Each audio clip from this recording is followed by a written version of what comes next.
This briefing. We are here as members of the Senate. We would have had our colleagues from the National Assembly, but unfortunately they are in Mombasa. Then we have our colleagues from the county assemblies. Several county assemblies are represented here. And we want to address a very specific and matter that has been ongoing in the country for the last about 2-3 weeks. And we have found it important that we address that matter, because to the levels that it is escalating, it is a threat to our national security. It is a threat to the peace that has been there. We would want to thank the people of Kenya, because during and after the elections, they have been generally very, very peaceful. They conducted the elections and went home. That was our rallying call as members of the UD and Kenya Kwanza fraternity. Specifically, the people who are here, the senators who are here, and members of county assembly are from Kenya Kwanza, just to confirm. And the issue that we want to address is the ongoing rallies and mandamanos that have been ongoing especially in Nairobi. We have had them in Jakaranda, we have had them in Kamukunji. And the reason why we thought it is very important is that some people are hiding behind those rallies and mandamanos, and out of their wisdom or lack of it, they want to continue with the plan and depth of public resources that has been there for the time that they have been in power. There are people who are still having hangovers of a presidency that is long gone, and they have resorted to this very backward antics of sponsoring public rallies and mandamanos.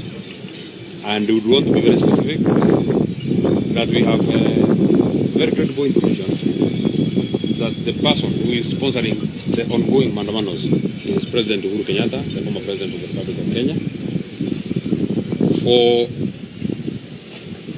reasons that we are unearthing one by one and slowly by slowly. I would want to point out a specific case. In all the ongoing rallies that you've been seeing, there has been one very constant call by all the people that address those rallies. They are speaking about taxes and avoiding and evading paying taxes. One, paying taxes is a national duty. It is the national duty of every Kenyan, including myself, to pay taxes, including all of us who are here, to pay taxes. And anybody that calls and or incites the public not to pay taxes is not a nationalist. It's not a person who is patriotic. There is a lot of patriotism in paying taxes. That is number one. Number two, it is known, it's public knowledge, and it has been reported by, including the media, that in the former regime, tax waivers were a daily business. The most famous being the NCBA NIC merger, in which the Kenyatta family got a waiver of 350 million not to pay taxes. The reason why the former president is so agitated is because they very, very legally and procedurally got a license from the Communication Authority, the 5G license. So they are the brokers between the Communication Authority and all the telcos. They sold the license to one of the leading telcos for purposes of protecting businesses. We will not mention it, but your guess is as good as mine, at 4 billion. Thereafter, they called the Commissioner General Uhuru of KRA, asking for a tax waiver of 1.4 billion. Fortunately for the country, unfortunately for them, it is just around the same time that the president appointed a new chairman, who has now become a patriotic whistleblower, who brought to the attention that interest of trying to get a waiver of 1.4 billion, and they told them it is the duty of every Kenyan to pay taxes. I think that agitated the former president too much, and that's why he has resorted to taking people to the streets. And I ask myself, how much is really enough? How much can be enough for one person? How much can be enough for one individual? How much can be enough for one family? It was reported by the media that that one family already controls over a third of the GDP of the whole country. So in the foregoing, we as the senators will, and my colleagues who address on that matter, will ask that the people of Kenya, please do not be used by anybody for their own selfish interest or for their own selfish gains, that they want to take you to the streets to go and disturb peace because they have been told to pay tax. Everybody should pay tax. All of us shall pay tax. There's no way we can be able to come out of the hole that the president has, the former president left us, if you are not patriotic. That is number one. Number two, we shall, because we have been tasked with the duty of oversight as parliamentarians, we shall also ask for audit from Kenya Revenue Authority of all the tax waivers that the Kenyatta family as a family have enjoyed from the government for 100 years. Because if they're asking for a 1.4 billion tax waiver in a new regime, how much more would they have asked in the time that they were in power? And also, finally, it is every other Kenyan from any other place of this republic have to pay land rates. However small piece of land that you have to pay land rates. So we'll also be doing an audit. Once we our county governments, Wampasha, Nairobi, Kiambu, county governments, to give us an audit of how much, because we have information that the Kenyatta family have not been paying land rates for the last many years. You own an eighth of the country and you don't want to pay land rates.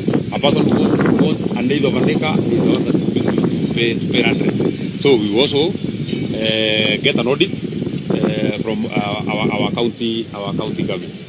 So my colleague Senator for Kirinyaga will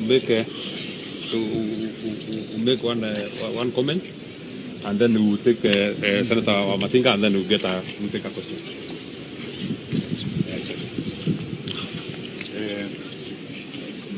Mimi nitaongea kwa Kiswahili, hivyo ndio tumepangana hapa. Kwanza ningetaka kusema kwamba sisi kama watu waliochaguliwa hapa, kuna maseneta, tungekuwa pia na wajumbe kutoka bunge la kitaifa, lakini bado wako Mombasa. Tuko pia na wajumbe kutoka bunge za county, ndio hao tuko nao hapa. Kwa hivyo ni kusema tunaongea na sauti moja, idara zote za serikali zikiwa zimewakilishwa vilivyo. Kwanza niseme kwamba tumeshtushwa sana na kushangazwa na tukio ambalo linaendelea kuhusu maandamano.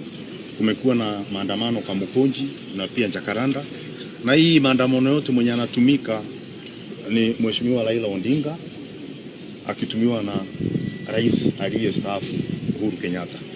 Ni jambo la kushangaza kwamba haheshimu hata umri, kwa sababu yule mzee hafai kuwa akipigishwa raundi akiwa na umri kama huo. Jambo la kwanza, tunajua wazi kwamba wakati banki ya NCBA ilikuwa inaunganika na NIC, kuna pesa ambazo zilikuwa zinafaa kulipwa kodi, ambayo ilikuwa ni milioni 1350, na hiyo haikufanyika kwa sababu NCBA mnajua pia inahusishwa na familia ya Uhuru Kenyatta. Na kwa hivyo inaonekana lazima Raila Odinga na wafuasi wake watumike katika jambo kama lile, kuja wamtetee katika maandamano ambayo inatuharimbia uchumi na kuharimbia hali ambako Kenya zima tuko na kiangazi na tuko na janga la njaa. Ya pili, mnajua kwamba kuna huu mtambo wa 5G ambao ulikuwa sana inapeanwa leseni inapeanwa na CCK. Lakini kwa jambo speciali leseni haikupeanwa na CCK kwenda kwa Safaricom. Na mnajua kwamba Safaricom pia ni kama ni parastato, ni ya umma pia. Ili Uhuru Kenyatta ndo walipewa ile leseni, ndo wakauzia Safaricom na pesa ambayo ilihusika ilikuwa bilioni 4. Na hilo jambo lilikuja kujulikana ya kwamba anataka pia kukwepa ushuru, na ndio walikuwa wameagiza KRA ambayo ni idara inakusanya ushuru kwamba waweze kuondolewa katika orodha ya wale wanalipa ushuru, na ilipojulikana ilifika kwa mwenyekiti ambaye alisimamisha hilo jambo, ambapo wangekwepa na shilingi bilioni 1.4 ambayo ni pesa mingi sana katika Kenya wakati huu tunakumbwa na janga la njaa. Tuna jambo lingine la muhimu sana, kwa sababu tukiangalia sana kuna kitu inaitwa royalties, kuna ile kodi inalipwa katika wenye maproti na wenye mashamba.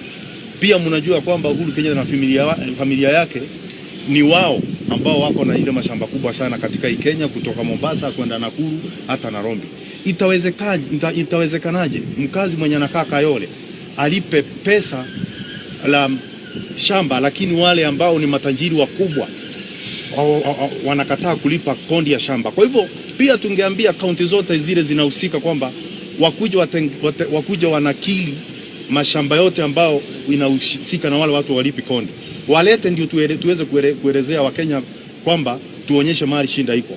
Na ningetaka kuambia kwamba Uhuru Kenyatta na Raila Odinga kwamba kivuli cha fimbo wakifichi mtu njua, hata wakijificha kwa maandamano, mambo yao tushayajua, tushayamulika, na tutaendelea kufuatana na wao. Na niambie Wakenya kwamba kama jiko halijafungwa, tumaini la mbwa kula bado linakuweko. Hawa Wakenya ambao tuko nao siku ya leo tunaambia bado kuna tumaini, kama serikali ya Kenya Kwanza bado iko kwa kiti, kwamba wenye walipi kodi watalipa ya mashamba ya zile biashara wanafanya, ili Wakenya waweze kupata huduma ambayo wanafaa kupata. Asanteni.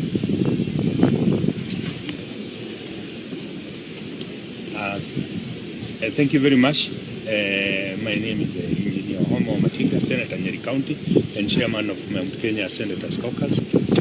For avoidance of doubt, we are united in what we are saying. We are demanding the former president, Uhuru Kenyatta. He had his power time, he misused it, and we are going after him. Not after his personal businesses, we are going after the fact that he has been avoiding paying taxes. And if you listen to Raila speak, you will hear Uhuru Kenyatta. The first thing that is pushing that people, Kenyans, will not pay taxes. We want to tell Uhuru, we know he's avoiding to pay the 1.2 billion that he was supposed to pay. After having brokered the license for the 5G, he was given waivers for the taxes for the last 10 years. We are doing audit report and we'll place it on the house, on the floor of the house, and he must pay that. Na ndio tunataka kumwambia ajue, sisi watu wa Kenya Kwanza, hata wakija na tactics aina gani, sisi lazima tufuate, ndio tufanyie Wakenya kazi vile tuliwagana na Wakenya. Na hii mambo ya ushuru tunajua walisukuma wapate serikali, hawakujua tutapata, kwa sababu yale mambo walikuwa wameficha ni mambo mengi sana, na yameweza kufichuka, yanaweza kutokezea, na tutayasukuma mpaka tuhakikishe haki ya Wakenya imefanyika. Asanteni sana. We'll take a few questions in no particular order. We can start where?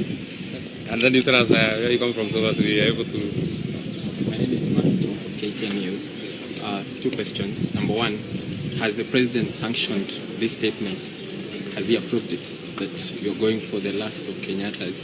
And number two, what evidence do you have to prove some of the allegations you are putting forward? To ride on that question, Senator, to ride on his second question, because you said you have credible information. Can probably give us a hint on how credible that information is and from which source? Two things. Number one is that we are Kenyans. That is number one. Number two, we are representatives of the people. We do not require any sanction from anybody to speak on anything. We have also a working brain and a working mind, and that is why we've been given these jobs by our people.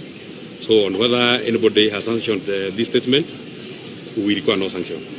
That is number one. Number two, you asked on the credibility of the information that you are giving.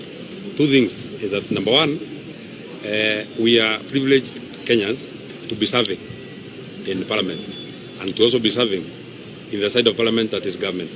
So, some of the things that I have actually mentioned are public knowledge. The merger between CBA and NIC is public knowledge, everybody knows.